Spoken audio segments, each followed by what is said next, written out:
Merci, Président. Salam alaikum. Je voudrais tout d'abord commencer par exprimer ma profonde gratitude à Sa Majesté le roi Mohamed VI, que Dieu l'assiste, pour son soutien au football marocain et pour nous permettre aujourd'hui de rêver en grand. Je remercie également la Fédération marocaine de football et M. Largea, son président, pour la confiance qu'il m'a accordée. Aujourd'hui, de me confier la responsabilité de l'équipe nationale. Je suis conscient aussi des attentes, très honoré, et je m'engage vraiment à travailler avec sérieux, avec humilité, avec détermination et surtout avec beaucoup de patriotisme pour continuer à faire progresser cette équipe, parce qu'elle a énormément progressé. Et comme c'est une équipe jeune, je pense que c'est une équipe qui peut encore beaucoup progresser et rendre le peuple marocain fier de son équipe nationale. Et je vais terminer aussi par remercier du fond du cœur Walid Regragui, déjà en tant que Marocain, pour tout ce que tu nous as fait vivre, en tant que sélectionneur U20 aussi, avec tout le soutien durant ces 4 années, les conseils, le soutien, la proximité, alors que tu n'étais pas obligé d'être aussi proche des cadres nationaux plus jeunes. Et en tant que sélectionneur des A actuels, c'est pour l'héritage que tu nous as laissé. Aujourd'hui, comme tu l'as dit tout à l'heure, on a une équipe solide, on a une équipe en pleine progression qui est encore faim et surtout qui n'a pas de complexe. Et donc voilà, merci du fond du cœur. Oui, Président, effectivement, on a le maillot اللي إن شاء الله رئيس الجامعة الملكية المغربية لكرة القدم السيد فوزي القجع غادي يقدمه للناخب الوطني الجديد السيد محمد وهبي.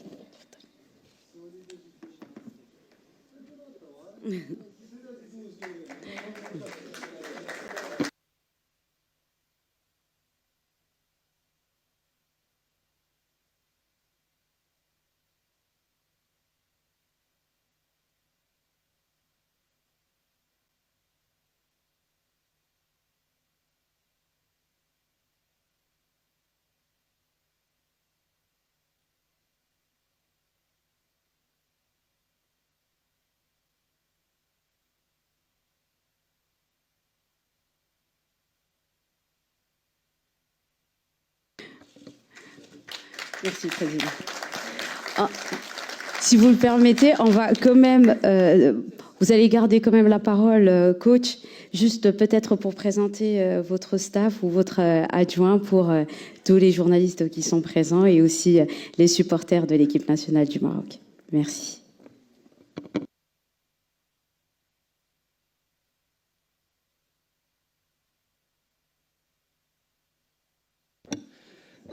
Donc, aujourd'hui, je voudrais surtout présenter Sacramento, qui sera mon premier assistant. Qui sera mon premier assistant. Donc, quelqu'un avec énormément de compétences et d'expérience avec son jeune âge. Quelqu'un qui a travaillé déjà avec des grands coachs comme Mourinho, comme Christophe Galtier, dans des grands clubs comme Tottenham, la Roma, le Paris Saint-Germain. Et bien entendu, tout a été très très vite. Donc pour vous, pour moi, donc aujourd'hui, je ne vais pas présenter le reste du staff parce que on a encore quelques jours pour tout finaliser et on a déjà commencé le travail. On va continuer à travailler demain, mais je ne peux pas aujourd'hui vous en donner plus. Mais en tout cas, je sais aussi qu'il y a des personnes très très volontaires, très engagées et très enthousiasme à l'idée de venir travailler pour le Maroc. Donc voilà. Merci beaucoup, coach. Et on va vous souhaiter bon courage. On va quand même donner la parole à certains des journalistes présents dans la salle, rapidement pour quelques questions au nouveau coach de la sélection nationale. On va vous donner le micro, s'il vous plaît. Merci.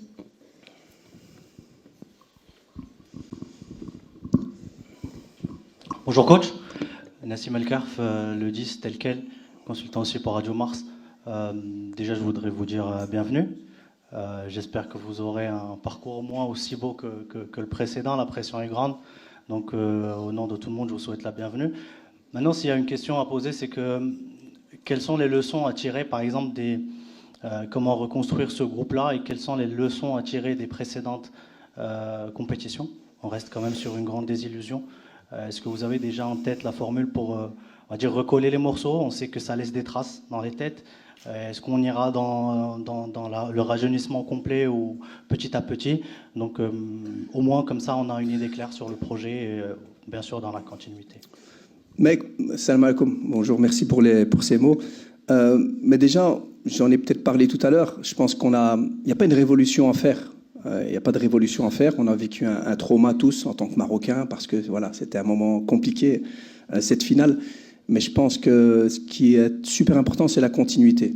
Et j'ai déjà entamé un travail. J'ai déjà des informations. Les informations que j'ai eues, elles ne sont pas aussi catastrophiques qu'on peut entendre. Donc, il y a des solutions à tout, de toute façon. Si on trouve pas de solution, c'est qu'il n'y a pas de problème. Donc, moi, je suis assez confiant. Et comme je l'ai dit tout à l'heure, continuité, se baser sur ce qui est très solide, ce qui est convaincant et ce qui rassure aussi les joueurs. Et puis, essayer d'analyser aussi, de bien analyser. Il ne suffit pas d'être au stade où moi, parce que moi, j'étais supporter durant la CAN, et d'analyser par rapport à ce que j'ai vécu pendant la CAN, parce que j'ai vécu les matchs comme tout supporter. Je pense qu'il y a une analyse approfondie à faire. Et puis on prendra les décisions, mais je ne pense pas qu'il y aura une grande révolution. Bonsoir coach, Anas Zabari le 360, donc déjà félicitations. Merci. Donc ma question, on a quelques semaines des deux prochains matchs amicaux pour préparer la Coupe du Monde 2026. Donc est-ce que vous avez déjà préparé une première liste pour ces deux matchs amicaux et surtout est-ce qu'on peut voir des champions du monde U20 lors de ces deux premiers matchs? La pré-liste, on est déjà en train d'y travailler, bien entendu. Elle est pratiquement faite. Maintenant, ce n'est pas une question d'avoir des U20 ou des U21 ou des U23 ou des U18. Je pense que ce qui est important, c'est d'évaluer la performance. En tout cas, ce que je peux assurer. Ce que je peux assurer, c'est que les joueurs sélectionnés, ce seront des joueurs qui seront performants. Et beaucoup pensent que je vais mettre des jeunes. En fait, moi, je ne ferai pas de différence entre ce que je peux promettre, c'est que je ne ferai pas de différence entre un gamin de 19 ans et un gamin de 34 ans. Quel que soit, c'est son niveau qui va compter. Donc, c'est pas parce qu'il est jeune qu'on doit le mettre. C'est pas parce qu'il est jeune qu'on doit justement pas le mettre. Parce que s'il est meilleur qu'un gars de 34 ans, il jouera. Si celui de 34 ans est meilleur, il jouera. C'est la seule chose que je peux promettre. Bonjour coach. Ici. Bonjour coach. Bonjour. Déjà félicitations et bienvenue en équipe nationale. Ma question est la suivante.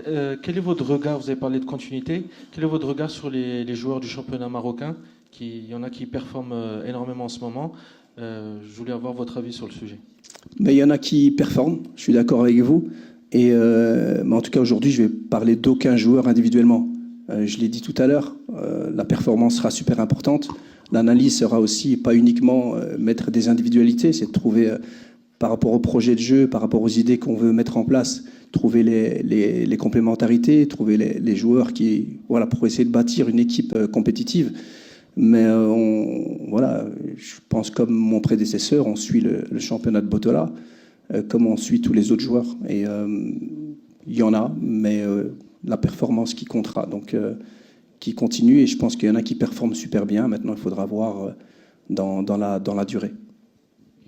Ahmed Talal, le CTV. Coach, félicitations pour votre nomination en tant que sélectionneur de l'équipe nationale marocaine. Ma question est par rapport au groupe de l'équipe nationale marocaine pendant la Coupe du Monde 2026, l'Écosse, le Haïti et le Brésil. Que pensez-vous de ce groupe-là? Merci. C'est un groupe très homogène en termes de classement FIFA, en termes d'expérience, en termes de style de jeu. Donc j'aime assez bien parce qu'on a des adversaires avec des styles complètement différents. Mais je vous mentirais si je vous dis que j'ai déjà analysé ces équipes. Je pense que j'ai d'autres choses à faire pour l'instant. Mais on les connaît. L'Écosse, je connais quand même. Brésil, tout le monde connaît. Haïti, pas encore. Mais on aura le temps de préparer cela. مساء الخير. يوسف التبابي صحفي بإذاعة شادي FM. أولا مبروك التعيين ديالكم. سؤالي كيف ستستثمرون التجربة ديالكم السابقة في العمل مع الفئة السنية في المنتخب الوطني الأول، وهل ممكن أن نرى لاعبين يعني من منتخب الشباب ضمن القائمة القادمة؟ شكرا. غادي نعتذر من زميلي. سؤال الشق الثاني من السؤال تم الإجابة عليه بالنسبة للأقل من 20 سنة. السؤال الأول: comment allez-vous justement utiliser tout ce que vous avez réalisé notamment avec l'équipe nationale U20 pour votre travail en compagnie de l'équipe nationale A? Moi, en tout cas, ma manière de manager, ce qui est important, c'est que ma manière de manager, que ce soit un staff et des joueurs, parce qu'on néglige souvent le staff. Et je pense que c'est tout aussi important, parce qu'on est un peu le reflet de ce qu'on veut transmettre aux joueurs. Elle est pareille, en fait. Moi, je pars du principe que les gens que je vais manager sont des individus à part entière, des êtres humains. Et je ne regarde pas leur statut, je ne regarde pas leur âge. Et donc moi, je vais continuer à manager comme j'ai toujours managé. Et ça reste, comme je l'ai dit tout à l'heure, des joueurs de foot qui ont leur qualité, qui ont leur profil. Et je vais manager comme j'ai toujours fait. Donc moi, je ne vois pas de différence, en tout cas, en termes de management. Maintenant, c'est clair que on a des joueurs qui ont un certain vécu, qui ont une certaine expérience, et je pense que ça va faire que ce sera beaucoup plus facile. Ce n'est pas facile, les jeunes. غادي نعتذر من جميع الزملاء والزميلات. غادي ناخذوا آخر سؤالين. تفضل سي عادل. السلام عليكم. عادل الرحموني، إذاعة راديو مدينة اف ام، موقع ماتش بريس. سي وهبي، أولا هنيئا بالثقة اللي يعني خلات الجامعة الملكية المغربية لكرة القدم باش توضع في الثقة الإطار الوطني، وهذا يعني كيدل على أن الجامعة تثق في الأطر الوطنية خاصة في جميع الفئات. سؤالي مباشر. كتعرفوا على أن الشعب المغربي 40 مليون كلهم مدربين، خاصة كنشوفوهم في التواصل الاجتماعي، الضغط حتى الصفحات ديال الفيسبوك، الضغط كان كبير، شكون المدرب، شكون كذا. سبقاتنا الصحف الأجنبية أن وهبي هو المدرب القادم. يعني بهذا الشكل كأس العالم هو المرآة الحقيقية لكرة القدم الوطنية. يعني واش ما كتشوفوش على أن الدومي فينال اللي حضرنا له في قطر أنه كيشكل واحد الحافز الوهبي، على أنكم شفناكم التجربة ديال كأس إفريقيا اللي انهزمتوا في مصر وعرفنا هذيك النوعية ديال الانهزام أمام جنوب إفريقيا، ولكن عطاتكم حافز أنكم مشيتوا للشيلي وتوجتوا بكأس العالم. واش ما كيعطيكمش هاد الرغبة وهذا الحافز على أنكم تمشيوا تحافظوا على سمعة كرة القدم المغربية اللي ولات الثامن عالميا؟ Je réponds. Donc, Je vais traduire rapidement. Déjà, il commence par vous féliciter de la confiance accordée par la Fédération royale marocaine de football. Ensuite, il revient sur les attentes des 40 millions de Marocains. Il revient sur la dernière Coupe du Monde où le Maroc a atteint les demi-finales. Est-ce que pour vous, c'est une motivation pour en faire autant lors de cette édition qui arrive? Oui, j'avais compris cette question. La première un peu moins bien, mais là, celle-ci, j'avais compris. Non, c'est clair que la motivation, elle est grande. Ce qui est important aussi, et surtout, et je le dis toujours, c'est pas juste dire à quel niveau on veut arriver. On veut être ambitieux. Être ambitieux, c'est ne craindre personne. Ne craindre personne. Quel que soit l'adversaire qu'on aura en face, on jouera pour le gagner le match. Mais respecter aussi tous les adversaires. Et je pense qu'aujourd'hui, ce qu'on doit faire, c'est entamer des compétitions. De toute façon, je pense que c'est le cas de tout le monde. Entamer une compétition pour essayer de performer. Sinon, on reste à la maison. Mais on est confiant. On est confiant parce que, comme je l'ai dit tout à l'heure, on a un groupe qui est encore fin. On a un groupe compétitif. Et on a 40 millions de supporters qui vont nous encourager. Donc ça, c'est surtout, moi, je pense, une détermination, une énergie, une responsabilité qui va justement se transformer en énergie positive. غادي ناخذوا اخر سؤال تفضل. مساء الخير محمد وهبي، معك محمد امين متابر جورنال هانس بريس. يعني سعداء بان الناخب الوطني الجديد وكذلك مدرب مغربي محمد وهبي، وكنتمنى ان شاء الله لك التوفيق من بعد الانجاز ديال كاس العالم U20 يكون ان شاء الله في 2026. عندي واحد جوج اسئله قصيره جدا. انت تحدثتي على اذا كان ممكن امين سؤال واحد لضيق الوقت. سؤال واحد هو لا بلو فاسيل. شنو هو المده ديال العقد والاهداف ديالك مع المنتخب؟ Vos objectifs en compagnie de l'équipe nationale, tout simplement. Et ça serait bien aussi d'avoir effectivement la durée du contrat. Mais écoutez, je vais commencer par... c'est bien de parler de contrat, parce que je pense que aujourd'hui, ce qui est le plus important, c'est le seul contrat qui vaut pour moi aujourd'hui, c'est le contrat moral que j'ai envers le Maroc. C'est le plus important.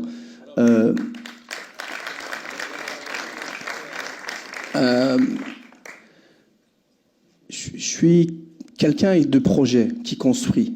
Je suis resté 17 ans à Anderlecht. Je pense, à ma 5e année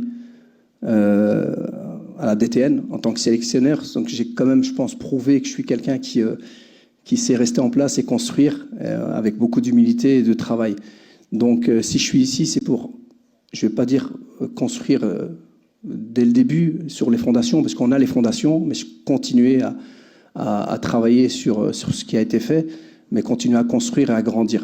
Donc c'est clair que pour moi, c'est dans ma tête, c'est essayer de progresser, et je sais qu'on doit être compétitif, mais je sais aussi qu'on a encore beaucoup à apprendre et beaucoup à faire, et on a le temps de le faire, et j'aurai le temps de le faire. Et sinon, j'ai oublié la première question. Il n'y en avait que celle-là, l'objectif. C'est là. Ah ouais. L'objectif, mais je l'ai dit, c'est de continuer à performer. Aujourd'hui, c'est de continuer à être reconnu au niveau à l'international, c'est de continuer à être compétitif. Mais le premier objectif, c'est, comme monsieur l'a dit tout à l'heure, on a 40 millions de supporters. Je pense qu'on est peut-être le seul pays aussi où le peuple entier suit le Maroc. Même ceux qui n'aiment pas le foot, je pense qu'ils sont devant leur télévision et qui regardent la conférence de presse, mais parce qu'on est un pays de foot. Et je pense qu'on a juste, moi j'ai l'envie de les rendre fiers de leur équipe nationale, avec des valeurs, comme je l'ai dit tout à l'heure, travail, humilité, détermination, et surtout ce qui va driver vraiment tout ce que je vais faire avec, à partir de demain, c'est le patriotisme, c'est mettre le Maroc au-dessus de tout. Et je pense que quand tout le monde sera fier de nous, on aura atteint nos objectifs. للمزيد من المعلومات ما تنسوش تابوناو وتفعلوا الجرس باش يوصلكم جديد لو 7 TV.